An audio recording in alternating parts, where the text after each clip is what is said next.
La primera vez que Elena vio la mansión de los Lascelles, la niebla del amanecer aún lamía los setos del jardín como un animal indeciso. El carruaje se detuvo con un chirrido y el olor a tierra húmeda y carbón quemado le golpeó al abrirse la portezuela. No sabía entonces que, tras aquellas ventanas altas como ojos vigilantes, alguien ya había decidido su destino sin siquiera haberle preguntado el nombre. Bajó del carruaje con el mismo porte digno con el que su padre, el capitán Navarro, se había marchado al mar 3 años antes, prometiéndole volver con las manos llenas de historias y los bolsillos quizá un poco menos vacíos. Nunca volvió. Llegaron rumores de un barco desaparecido en el Atlántico, de una tormenta súbita, de maderas astilladas flotando como huesos sobre el agua, sin cuerpo, sin tumba, solo la ausencia que crujía en los peldaños viejos de la casa que compartía con su tía Jacinta. Luego la carta, un sobre grueso con sello de lacre y escudo nobiliario. El difunto conde de Lascelles dejaba a Elena una importante suma, una habitación permanente en la mansión y, sobre todo, una promesa, seguridad.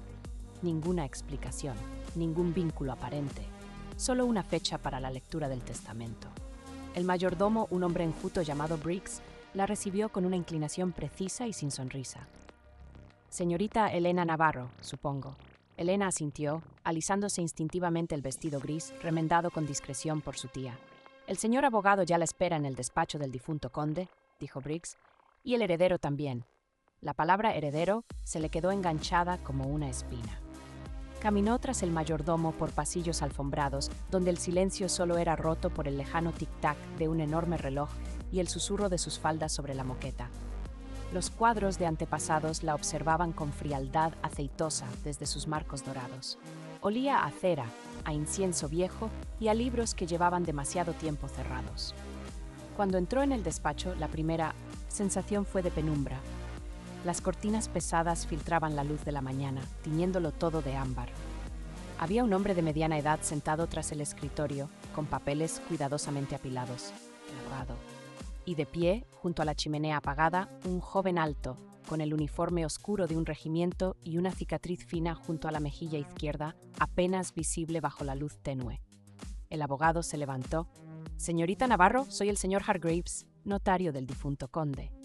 Permítame presentarle a Julian Lascelles, único hijo y heredero de su señoría». Elena miró al joven y sintió un leve nudo en la garganta. Julian inclinó la cabeza con corrección, pero sus ojos, de un azul grisáceo, la escrutaron con una mezcla de curiosidad y cautela. «Encantado, señorita», dijo con voz baja, ligeramente quebrada, como si hubiera gritado órdenes contra el viento demasiadas veces. Se sentaron. Elena apretó con fuerza el borde de su falda, mientras el notario desenrollaba el pergamino y limpiaba unas gafas redondas antes de leer. El fuego inexistente en la chimenea hacía la habitación más fría de lo que ella hubiera imaginado. «Yo, Edmund Lascelles, conde de Lascelles, en pleno uso de mis facultades», comenzó el abogado. Las frases se sucedieron como una letanía: legados a los sirvientes, donaciones a la iglesia parroquial, la mansión y las tierras a su hijo Julian. Y entonces el nombre de ella apareció, flotando en el aire como un espectro. «A la señorita Elena Navarro, hija de mi antiguo e íntimo amigo, el capitán Martín Navarro, dejo una renta anual de 200 libras, una habitación en la mansión y mi expreso deseo de que encuentre en esta casa el hogar que la vida le ha negado». Elena sintió que se le humedecían los ojos al escuchar el nombre de su padre. ¿Amigo íntimo del conde? Nunca se lo había mencionado. Mientras trataba de ordenar esa sorpresa, llegó la siguiente. Sin embargo, toda esta disposición quedará supeditada a la siguiente condición. Hargreaves, Aclaró la voz, incómodo. Que la señorita Elena Navarro y mi hijo Julian Lascelles contraigan santo matrimonio en el plazo de 1 año a contar desde la fecha de mi fallecimiento. En caso de que cualquiera de las partes se niegue, la renta y el derecho de habitación quedarán anulados y las propiedades revertirán íntegramente a mi hijo. Un silencio denso cayó sobre el despacho. Se oía, a través de los cristales, el graznido lejano de un cuervo. Elena sintió que le ardían las mejillas. «¿Casarme?», murmuró sin poder contenerse. Julian dio un paso hacia la mesa. «Esto es inadmisible», dijo con una furia contenida que heló el aire. «Mi padre no tenía derecho a disponer así de la voluntad de una dama, ni de la mía». Elena se levantó también, más por nerviosismo que por determinación. No conocía al conde. No entiendo nada de esto. No puedo aceptar algo así. El abogado extendió las manos como quien intenta contener un incendio. Entiendo que la disposición es inusual, pero es legal. La señorita no está obligada, por supuesto, puede rechazar la herencia. Y usted, señor Julian, es libre de negarse. Solo que en tal caso, la señorita perdería la renta y el derecho de residencia. La palabra perdería resonó con un eco de pasos vacíos. Elena pensó en la casita húmeda donde vivía con su tía, en las monedas contadas, en las noches en que Jacinta fingía no tener hambre. Pensó también en la libertad, en no convertirse en una pieza en el tablero de un muerto. Julian habló, esta vez con voz más baja. Señorita Navarro, le ruego que no tome ninguna decisión precipitada. Acaba de llegar. Este absurdo requiere reflexión y quizá cierta investigación. La palabra investigación se clavó en ella con un destello de esperanza. ¿Había un motivo oculto tras aquel matrimonio impuesto? ¿Qué relación secreta unía a su padre con el conde? Esa noche, Briggs la condujo a la que llamaban habitación del este, un dormitorio amplio con paredes revestidas de seda color vino apagado, una cama con dosel de encaje y un ventanal que daba a los jardines en sombra. El olor a lavanda seca se mezclaba con el de la madera encerada. Las velas proyectaban sombras temblorosas sobre un retrato femenino encima de la chimenea, una mujer de piel pálida y ojos oscuros que parecían reconocerla. Era la madre del señor Julian, explicó Briggs, siguiendo su mirada. La condesa Amelia. Murió hace 10 años. Elena asintió, sin poder apartar los ojos de la pintura. Había algo en la expresión de la mujer, una melancolía obstinada que le resultaba extrañamente familiar. Cuando se quedó sola, abrió el pequeño cofre de madera que llevaba consigo desde niña. Dentro, cuidadosamente dobladas, guardaba las cartas de su padre desde el mar y un medallón con un mechón de su cabello. Tomó una carta al azar y leyó un fragmento, buscando consuelo. Hoy he conocido a un hombre singular, Elena, un noble cansado de su propia clase que mira al horizonte como si envidiara a los marineros. Me ha hablado de su hijo y de la jaula dorada que le espera. Hay en sus ojos una tristeza que me resulta familiar. El corazón le dio un vuelco. Hablaba de Edmund Lascelles, siguió leyendo, las manos temblorosas. Dice que a veces desearía haber llevado la vida de un capitán cualquiera, haber amado sin títulos ni pactos, pero ya es tarde para él. No lo es para su hijo, insiste, y para los hijos de otros. Cuando te vea, le prometo que te hablaré de él. La carta no seguía. La tinta se cortaba allí. Era la última que había recibido antes de la desaparición del barco. Al día siguiente, Julian la esperaba en el invernadero, según le indicó una doncella. El cristal empañado dejaba pasar una luz blanca y fría. El aroma a tierra mojada y hojas de geranio llenaba el aire. Julian, sin la chaqueta del uniforme arremangado hasta los codos, estaba recortando rosales con una concentración casi feroz.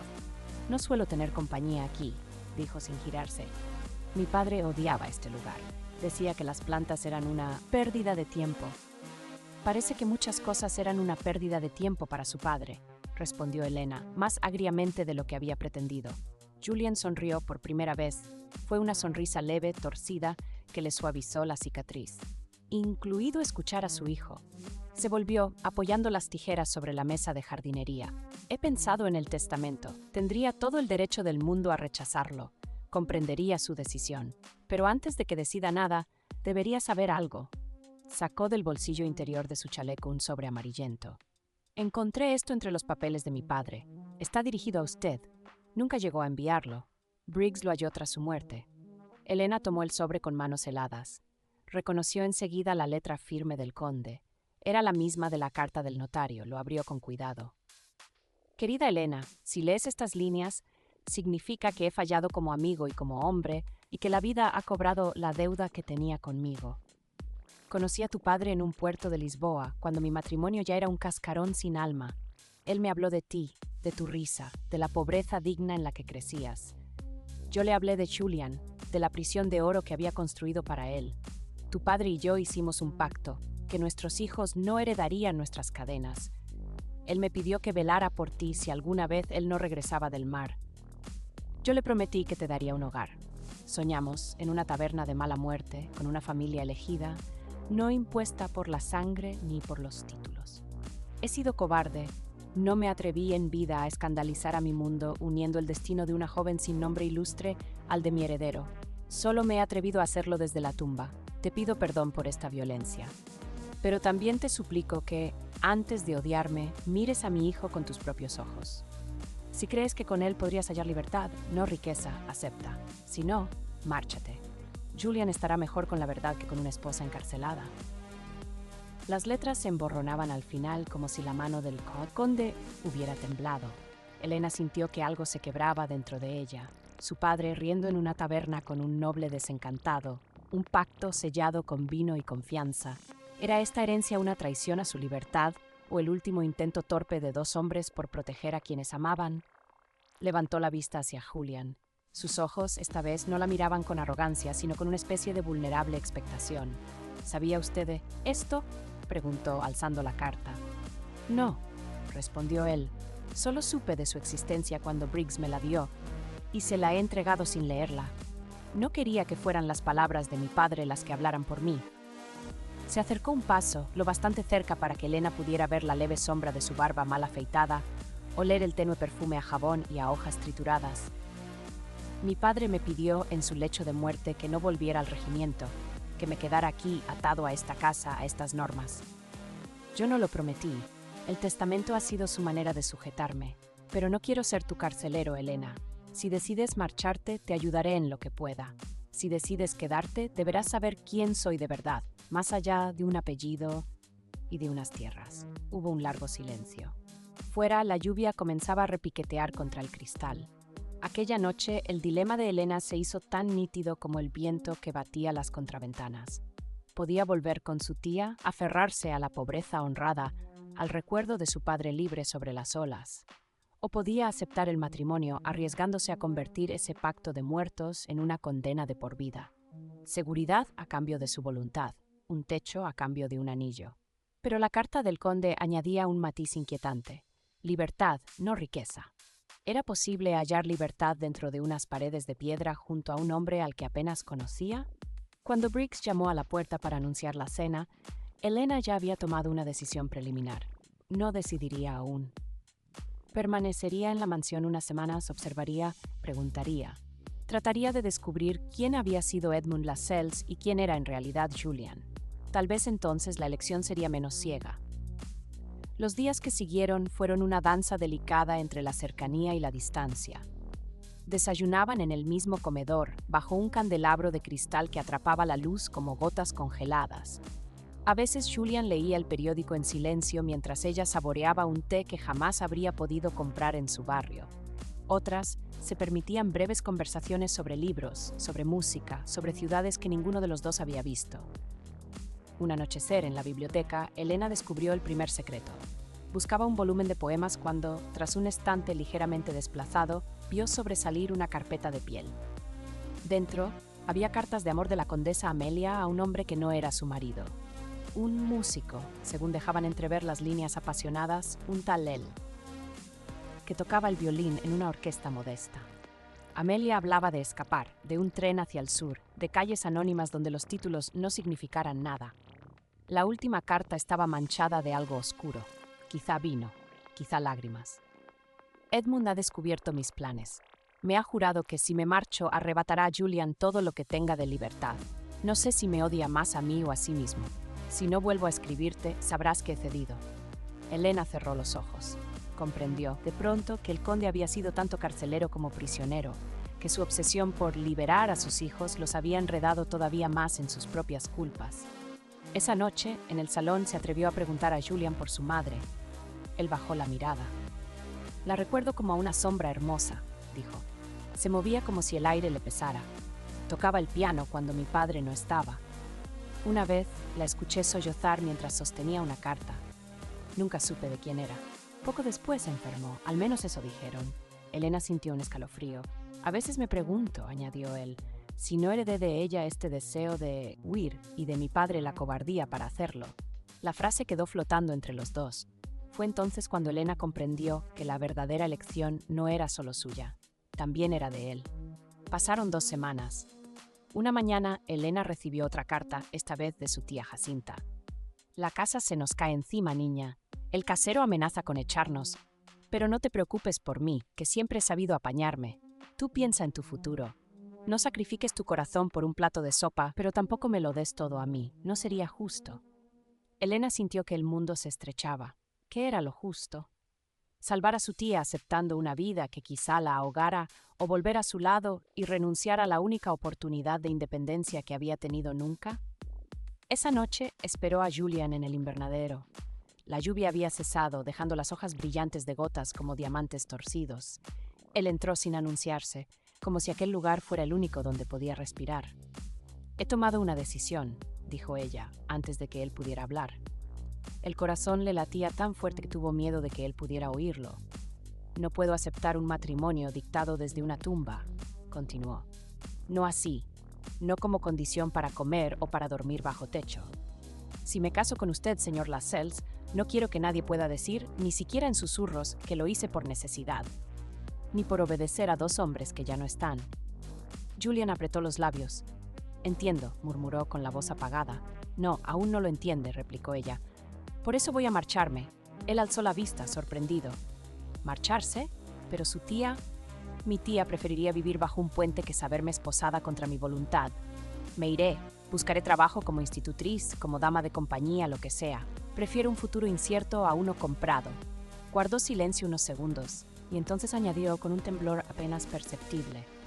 «Sí, dentro de un año, cuando la condición del testamento expire, usted sigue deseando conocerme, y yo puedo mirarme al espejo sin sentir que he traicionado lo que soy, entonces podremos hablar de matrimonio, como dos personas libres, no antes». En los ojos de Julian pasó algo que no era exactamente dolor ni alivio, sino una mezcla brutal de ambos. «Si se marcha», dijo despacio, «perderá la renta, la seguridad, y yo la perderé a usted. No sé si podré dejar esta casa, no sé si el ejército me aceptará de nuevo. Tal vez me quede aquí pudriéndome entre retratos y contables». Elena dio un paso hacia él. «No lo sé, Julian, pero sé que si me quedo siempre sospecharé de su amor, y usted del mío. Sería como comenzar una vida con una mentira en el cimiento». Él alargó la mano, deteniéndose a pocos centímetros de la suya. «Lo que propone es una locura». «Lo que nos han propuesto ellos también lo es», contestó ella. «Al menos esta locura será nuestra». Hubo un instante en que ella creyó que él la sujetaría, que la obligaría a quedarse con una súplica, con un gesto desesperado. Pero Julian apartó la mano, como si temiera quemarse. «Le ofreceré dinero para el viaje», dijo, «pero no lo tomaré de la herencia de mi padre. Venderé uno de mis caballos. Será mi primera decisión libre en esta casa, y quizá la única que no lamentaré». Al amanecer siguiente, Elena abandonó la mansión en un carruaje más humilde que aquel en el que había llegado. Briggs, con el rostro imperturbable, guardó en el interior su pobre maleta. Julian no salió a despedirla. Ella no se lo reprochó. A veces la dignidad duele demasiado como para enseñarla en público. Mientras los campos se alejaban, pensó en su padre, en el conde, en la condesa Amelia, en todos los que habían vivido vidas dictadas por otros. No sabía si algún día volvería a ver la mansión ni al hombre que la habitaba. Sabía, en cambio, que cada paso que diera a partir de ese día sería suyo. Años después, en un pequeño pueblo costero donde las casas olían a sal y a pan recién hecho, alguien le habló de un lord inglés que había comprado una casita sin título en la puerta, que paseaba sin escolta y que daba clases gratuitas de lectura a los hijos de los pescadores. Elena sonrió ante la descripción de un hombre con una fina cicatriz en la mejilla y ojos de tormenta. Se quedó mirando el horizonte, en silencio. El viento le trajo, por un momento, el eco lejano de una risa que reconocía y de una promesa que aún no había cumplido. Luego se alisó el delantal y siguió corrigiendo los ejercicios de las niñas a las que enseñaba. El futuro, al fin, dejaba de ser una jaula para parecerse a un libro por escribir. Y ahora dime tú, que has escuchado esta historia hasta el final. En el lugar de Elena, ¿habrías aceptado el matrimonio impuesto para asegurar tu vida o habrías elegido marcharte hacia lo desconocido? Cuéntamelo en los comentarios y si quieres seguir viajando por estos amores improbables y decisiones imposibles, quédate conmigo para escuchar más historias donde el corazón se atreve a desafiar las normas.